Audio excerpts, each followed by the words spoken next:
I'll start with Dausa. If you can, tell us that, what we have seen is while we give this support, the formalization continues, but, it tends to fall back. So how is IKEA's social entrepreneurship program looking at bringing in a sustained transformation? Thank you so much, Divya, and thank you for, first of all, hosting this forum. I think it's so inspiring to listen to all the learnings here and the mindset of learning and collaborating and including the whole ecosystem. So I think this is spot on what is needed to move forward to a transformation. So thank you so much. So my name is Åsa Skogström-Fält, and I'm leading a philanthropic arm of IKEA that is called IKEA Social Entrepreneurship BV. But we are placed in the intersection between philanthropy and business. So we are a social business ourselves, and we support social enterprises around the world in several sectors. And going forward, one very important one is, of course, the waste or the secondary material, as we call it. And we do that through accelerator programs, social labs, and investments. And we have seen in recent studies also that, of course, financing solutions is very important. But, and I think that has come out very clearly today, capacity building and the non-financial support is equally important. So we need to combine the two. It's not only about creating funds available, but it is about going thoroughly down and I was very impressed with all the details going all the way down to the households and the wards and the panchayats and so forth, and doing the transparent work all the way to make sure that it's being set up in the most beneficial way and also most inclusive way that is fair, that is secure, that creates sustainable livelihoods for people who need it the most. And we know globally that more than 20 million people work as waste pickers. And actually, they are responsible for about 60% of the global recycling. And in this intersection between philanthropy and business, we find social entrepreneurs, self-help groups, and others, which is a space for social innovation, finding solution, testing and piloting. But we shouldn't forget that what we need in the next step to transform is, of course, the scaling up of all these great solutions. And we see that social entrepreneurs can be great facilitators of getting the whole ecosystem together like you are doing here today. One could wonder why corporates like IKEA are engaged in this. I would say there are many reasons. The first one is, of course, that we want to live our values of our founder, which is to create a better everyday life for the many people. But it's actually also a critical business decision, because there will be no business without a planet. So we all need to become circular going forward. That means that we need to capture the materials at an early stage so we can recycle them again and again and not get them into landfill or into other mismanaged waste practices until we make sure that they have been used to their full extent. So our partnership with you and Sahas actually started with looking at plastic from the ocean-bound plastic pollution, but it's also now turning into looking into more aspects of plastic, and also through the investments we are now going to do in a fund that will be set up with Yunus Social Business. We also want to expand the waste thinking, and there will be, of course, a lot of focus on reducing materials, reusing materials, and repairing and upcycling and so forth. So it's an even wider scope. But also another important aspect of the investment that we have gone for with Yunus is how can we, through investing, showing that this sector, and specifically turning informal waste workers to formal, that that's a commercially viable investment, to not only have impact investors or grant funding in this space, but also purely commercial investment, and that can drive a lot of funds to make the big scale up possible. Another, support system, I would like to bring in Vivek for this, is the regulatory mechanism. How are the regulations playing a part in, driving social inclusion? We have two EPR policies, revisions rather, which have come in this year, the plastic and the e-waste. How do you see them? What are the aspects in these both these policies with respect to how they enable or they are creating barriers with respect to social inclusions? Your thoughts on that, Vivek?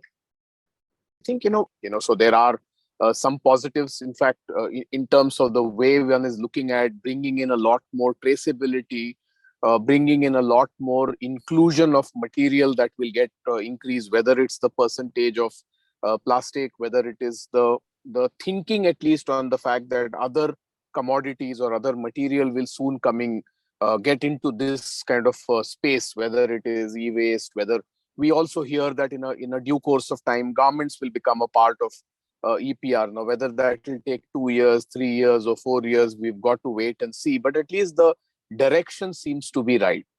Now, what I think further needs to happen, and as someone in this space, I think is the fact that we have to move beyond material.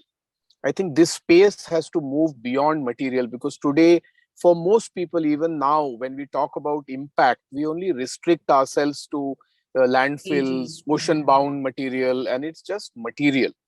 Now, I think there is a lot more than just material. So whether it is EPR, whether it is social impact, now, is there a way for us to, and I keep saying this a lot of times, that can we add socially responsible to every word there is? So EPR, but socially responsible EPR, or impact, which is socially responsible impact.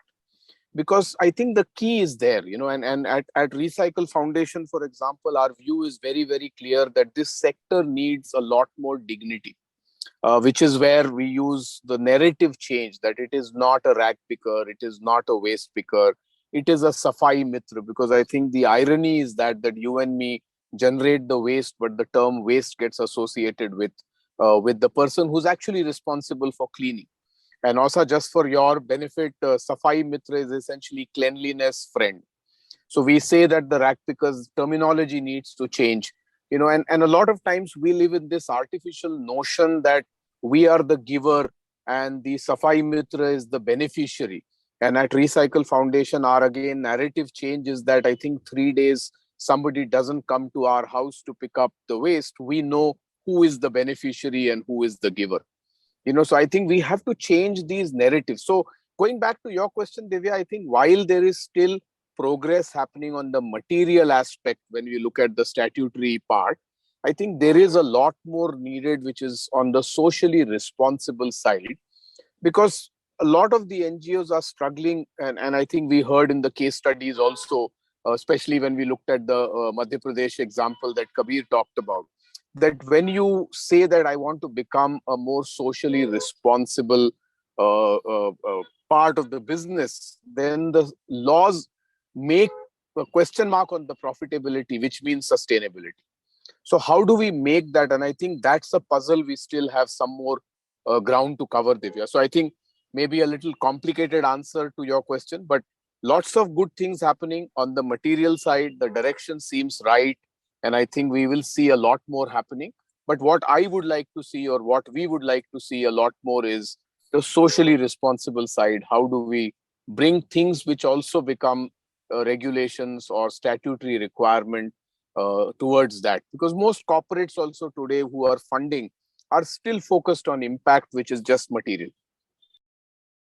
So coming to, as Vivek has raised, I'm moving to Srimoyi from Marico. Vivek is saying that industries also seems to be focusing a lot more on material-wise targets and tracking. The social impact part and the social inclusion part is still not getting called out as quantitatively. It is not being tracked or measured. Is Marico taking any effort in this direction? And how are you building your metrics? How are you going to define your targets and track them? Divya, nice to see you, and nice to meet everyone and hear and get inspired, really. In fact, that's one of the reasons why I'm here today. As I think very rightly mentioned by everyone, especially by Vivek, being on the other side of the table, from a brand perspective, we do get caught up at times with deciding how do we bring in the entire element of ESG when we talk about circular economy as a material issue, because it is always being tracked from an environmental impact standpoint. So it's not just material. I think for a brand like Marico, we also sort of link it to our overall environmental performance. But what we have been trying to learn, and I think from whatever I've heard since the beginning of this workshop, it's been very, very helpful to bring in that social aspect and really create that integration of ESG when we talk about circular economy. Circular economy is not only a material issue that is impacting a company like us environmental performance, but it has the potential to really tick off all the boxes when it comes to ESG. So we are possibly at a very, very formative stage, at a very nascent stage. And I speak for other brands as well. I think if you look at other brands working in India, there are some inspiring stories that we get to hear these days, but there's still a lot more that actually can be done for Indian brands specifically to try and promulgate, this entire idea of social inclusion within circular economy and plastic waste management. So yeah, I'm actually here to learn today and get inspired, which has happened adequately already. Just to tell you about what we do at Marico. So yes, we have our own program which is called Upcycle, and like I think Vivek very rightly pointed out, the evolution of EPR that has happened over the last couple of years, especially in the last 1 year, has affected all brands, including Marico. So I think what we are trying to do this time, we've just finished with all the registration processes and the renewals and all of that. We're going to do an ESG due diligence for all the vendors whom we've shortlisted for, all the waste management agencies that we've shortlisted for this year's targets. We've decided to do a ESG due diligence at the start of the EPR process itself. What that will really help us to do is, so there was a vendor screening process, which is, I think, part of the corporate protocol. But when we call it an ESG due diligence, Marico has its own code of business ethics, which is really our own vision document policy by which we try to understand how our partners, our business associates, are really looking at the various elements of human rights, ethics, governance, compliance in their systems, right? So all our, conventional suppliers and vendors, they are obviously following, and they have to mandatorily be certified with the Marico Code of Business Ethics at the start of their transaction. We've decided to bring that entire spec in the EPR ecosystem as well. So we're going to bring in it's almost like a checklist, and that will be used to really understand how our partner agencies are not just looking at, ticking off all the boxes when it comes to EPR compliance, but also looking at this whole social inclusion piece as well as governance. There are spot audits that we conduct towards the end of the year where we also do some kind of social inclusion audits. Right now, we hire an external agency to conduct these audits for us for some of the waste management agencies who work with us. So of course it is checked, but I think it was still very ad hoc at this point of time. So just to bring in that structure, what we've tried to do is include, the whole platform of EPR, really leverage on the opportunities, I think, with this regulatory environment, growing regulatory environment, and try and instill the thoughts and the statements and the vision that Marico stands for to be a responsible organization. So that's one initiative that we're going to take up.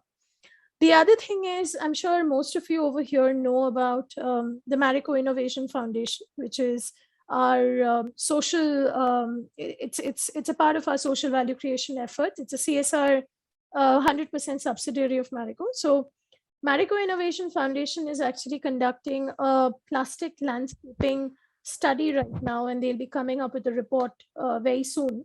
Now, one of the things that they're looking at when they're trying to do this whole landscape assessment of the plastic ecosystem in India, they are not just looking at techno-commercial innovations in the space of plastic recycling or reduce in all those 4 Rs, but they are also trying to see how is social innovation being fostered by the startup ecosystem in India, specifically looking at social inclusion. And what that will help us do is those ideas which come out as an outcome of that thought leadership initiative will directly feed into some of the circular economy interventions that we wish to take up in the future years. So I think these are two very definite starting steps that we've taken up. But I think, a lot of known faces here. Mahashweta is over here, so I'm sure she'll talk about the India Plastics Pact. Marico being a part of some of these forums. I also suggest that this agenda, and Sahas could possibly drive it, this agenda of social inclusion needs to be integrated in the DNA of how circular economy is being written out by brands, and platforms like the India Plastics Pact or even the incubation network. Those I think are very, very integral. And as a brand, we'll be very happy to support any of such ideas being part of the same forum. So Mahashweta, if you can tell us more about the India Plastic Pact, and more importantly, what has been the response of the informal sector for these initiatives? Are they enthusiastic about it? Do they have any specific apprehensions? Are they like, what is their readiness level to buy into these ideas? Are they seeing that's the way forward? It's just a matter of time. What is your take on this? Sure, Divya, thank you so much. And hi, everyone. Good afternoon. Thank you so much for inviting me for this panel discussion. I think indeed has been quite an interesting experience, and I'm glad to see a couple of familiar faces here as well. So my name is Mahashweta, and I work at WWF India, where we co-lead the India Plastic Pact along with CII. So I'll give you a brief introduction of what the India Plastic Pact is. So a year ago, we launched on the 3rd of September, and the India Plastic Pact envisions a world where plastic never becomes waste. The Pact aims to achieve this by promoting a circular economy for plastics through public-private collaboration that enables innovative ways to eliminate, reuse, or recycle the plastic packaging across the value chain. And that is done through 4 ambitious time-bound targets for reducing, innovating, and reimagining plastic packaging. So the 4 targets are target 1, which is defining a list of unnecessary or problematic plastic packaging and items and take measure to address them through redesign and innovation. Target 2 looks at 100% of plastic packaging to be reusable, recyclable, or compostable. Target 3 looks at 50% of plastic packaging to be effectively recycled. And target 4 is 25% of average recycled content across all plastic packaging. So till date, we have 33 members and supporters from across the plastic value chain who have signed up to the India Plastic Pact. And we recently have had Alliance of Waste Pickers join in as a supporter as well. We have Kabir here, who's been working very closely with the India Plastic Pact, and Nalini and Kabir have also commissioned a report on the informal waste sector, which I'll sort of cover as well during my talk. So activities of the Pact sort of includes setting up of collaborative action groups, which work on specific areas of interest in alignment with the 4 targets. And as part of Target 3, which is Target 3 Collaborative Action Group, the focus is on ensuring that 50% of plastic packaging is effectively recycled, which involves the group to identify the challenges in the existing recycling value chain, the infrastructure requirements, the technical gaps, and the availability of sufficient recycling material to enhance the recycled content across all plastic packaging. We all are aware that achieving this would also increase the self-sufficiency and resilience of the informal sector communities in India, as it will enhance the collection and recovery of plastic waste that will aid in creating a robust end market and boosting recycled content of plastic. So in countries like India, as most of us are aware, the quantum of waste managed by the informal sector easily surpasses approximately 90%. And few studies and also some of the discussions which we've had with the informal waste sector communities have mentioned that the formal sector waste management services shows the dependency of informal sector to manage the ever-growing waste streams.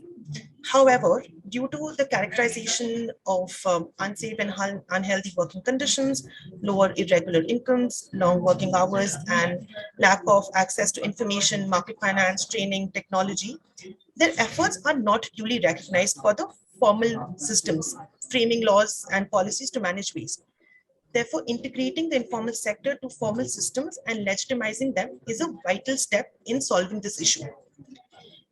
So as India Plastic Pact, what we have done is we have commissioned a report which is on the informal sector, which assesses the present situation of the informal sector plastic collection in India, and also deep dives into supply value chain, socioeconomics, the barriers, and some of the success stories and best practices of the informal waste collection as well.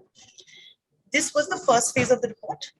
The next phase of the report is also looking at identifying strategic measures required for the inclusion of the informal sector and also devising integrating guidelines for the inclusion.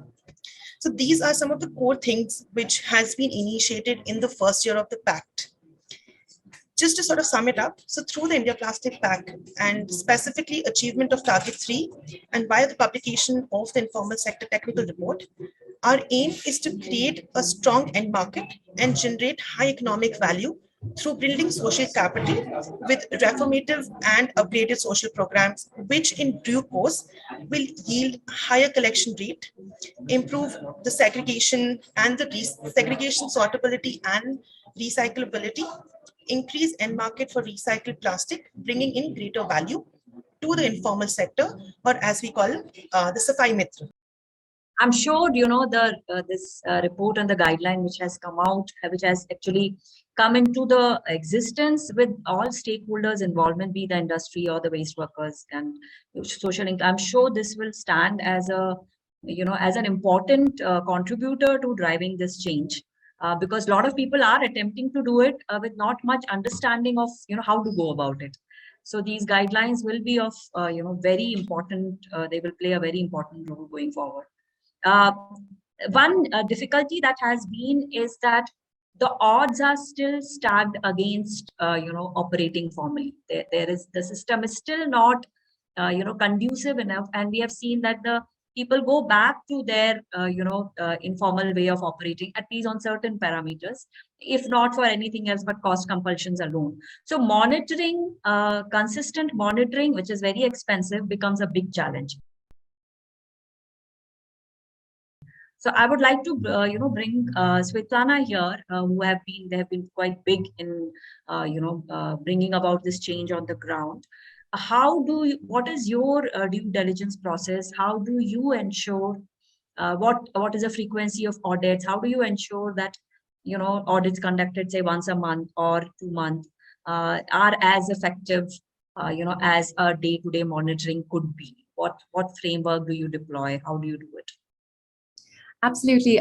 Thanks everyone for the opportunity to speak on this panel. It's like everyone said, I think I resonate with everyone's sentiment of being really happier to be in amidst people and pioneers in the waste management space. So for those of you who are not familiar with the work that we do, I'm Svetlana and I represent an organization called Repurpose Global.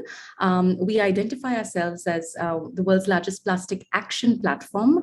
And we have also been the pioneers in setting up the first plastic credit platform that enables businesses and brands to really calculate reduce and offset their plastic footprint and use that funding to channel it to grassroots innovators on the ground to be able to do the work that we do. And like Jaber said in his introductory presentation, there are these clear viability gap funding that exists in making these waste management operations sustainable. And that's where players like Repurpose Global come in to sort of plug in that VGF and help these models sustain and ensure that waste workers and Asafai Mitras are included and have continued access to work. So that's a bit of context as to where Repurpose really fits into the whole ecosystem. And like you rightly pointed out, Divya, we are not the ones who recover the waste ourselves from the ground. We work with trusted organizations and partners such as yourself and Greenworms to be able to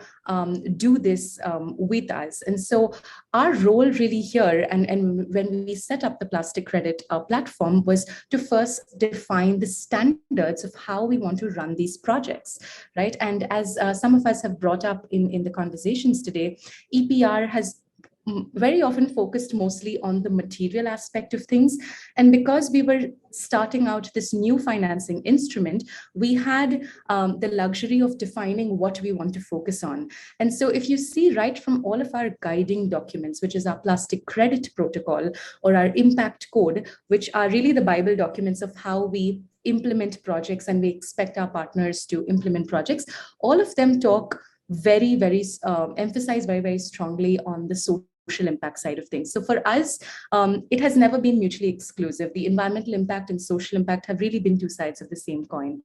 Having said that, of course, there are challenges in implementing and sort of ensuring that everyone is as compliant with these standards. Because when we were formulating, and I was, the principal author of the Impact Code, when we were writing this, we asked brands what they wanted, and what they're looking for in their, impact codes and code of business, as Marico had mentioned. And obviously they had the highest level, standards, expectations of everything. And when you're working in a sector like waste, it is quite difficult to have those high corporate expectations. And so really we had to, go through multiple, rounds and iterations to see really what is something that small waste management startups can actually commit to and adhere to at this point. And so we realized that we have a very crucial role to play here in balancing the expectations of the brands and empowering the workers, the waste management partners, and the projects that we support. And so when we created things like the Impact Code, I think when we talk about due diligence and social impact, the first thing is for us to identify our own standards, like I said, so spend time on policy creation and framework creation. And the second is to work with partners, who share this vision, right? They may not be there at the get-go, but they share this vision of wanting to have social impact and not really just running a waste trading business, so to say. So even in our selection process, we're very clear that we pick organizations, and you can see the kinds of organizations that we work with are all very focused on social impact. And so from there, when we onboard new partners, we ask them a whole host of documents, right? Where in whatever stage they are in their journey, right? So things like, okay, start off with declarations that there are no children or underage persons employed, that you comply with the minimum, age standards of the law of the land, and those kinds of things. You start off from those low-hanging fruits, which are easier for them to adhere to, and then we sort of create a roadmap for the partners, so that, hey, within 3 months you can do this, and within 6 months you can aspire to be here. And of course, all of these declarations, policy creation is supported by Repurpose Global. And then we also do this through physical audits and site visits. So while you said, Divya, it's not possible to be on ground every day, in most of our project locations, we do have associates who are mapped to the project. So they do regular checks on ground, and then our team at least visits project sites once in 3 months, if not more, to really do audits and evaluate how the entire value chain is, and to sort of know firsthand what is the pulse of the project. So I think right now it's a combination of documentation and physical site visits and audits. But recently we're starting to really up game in terms of impact code compliance. So we are well aware that it's not enough to just put out a document. You really need to enable the waste management partners to adhere to these standards. And so recently we just finished an entire series of a impact code compliance boot camp where we really worked with partners to get the things that they were lacking. And while it's easy to set standards and expectations, we also realize that all of this requires funding. And that's really where plastic credits for us has been a force for good for our partners, because we're using plastic credit funding revenues to channel it back to projects and say, use this specifically for social impact initiatives. And that's how we have created something called a social impact fund for our partners. And through this, we have deployed a lot of financing for things like better uniforms, better PPE, ergonomic sorting tables, to things like fire training and first aid trainings, which is so important for the workers to happen on a every 3 to 6 months basis, right? And then having trainings on things like discouraging child labor at the waste worker colonies, and not only at the facility level, but going to the waste worker colonies and talking to them about the importance of sending your children to school, discouraging forced labor, etc. So I think there is a huge journey when you talk about social impact, and no one can say that we are completely we've revolutionized the space, but I think it's very important to track the steps that we are taking in order to bring about that awareness and sensitization. So from our end, we are trying to support our partners capacity build, not just from a policy standpoint, but also give them funding to be able to realize those ideas into action. So one big, area for financial support are the ULBs. We are seeing that there is some money coming in for the capex. There's some support with land for providing sorting facilities. So I would like to bring in Deepa from ReCity. They've been working extensively with the ULBs. Deepa, what do you see that, while it's very encouraging that ULBs are finally taking the responsibility that they need to provide land, they need to provide some support funding for infrastructure, but there is still a lot of resistance to accepting that there is support required for OPEX also, because there are a lot of items which have no value whatsoever. So where do you see this going? Do you think any of the ULBs that you've worked with are open to these ideas? How are these things progressing? Thank you, Divya. First of all, again, thank you for creating such a beautiful collaborative space. I've indeed learned like a lot in this last 1.5 hours. From what you're saying, the resistance, I think, still remains the same when it comes to OPEX of running these facilities. They usually start with providing the infrastructure, or they're very okay with providing the land. I think even Jabir mentioned that there's a lot of reliance on the external support right now to make the facilities sustainable. But I think some of the ULBs that ReCity has worked with, we are trying to find other ways of making this arrangement or making this possible with the ULB, even if it's not directly coming at it as a OPEX. For example, a policy level change where you get the ULB to give you the permission to not have the revenue sharing model when it comes to sale of recyclables, and let the operator or the contractor have the whole of it, because then that can support in running the facility completely. And then also, if one is going through the tender route for the ULB, having not just the collection and the transport as a part of the tender, but also have something called a processing charge, so that when the material is coming at the center, there can be that 1.5 to 2 rupee that can be availed at the time when the material is coming per kg. So I think these two. And then I think another thing that we've been trying is partnering with other downstream partners like recyclers and aggregators, so that there's not only reliance on one source of material, so that even the informal economy becomes socially included in this whole aspect. But I think overall, if I have to answer your question, the reliance is still on the external support.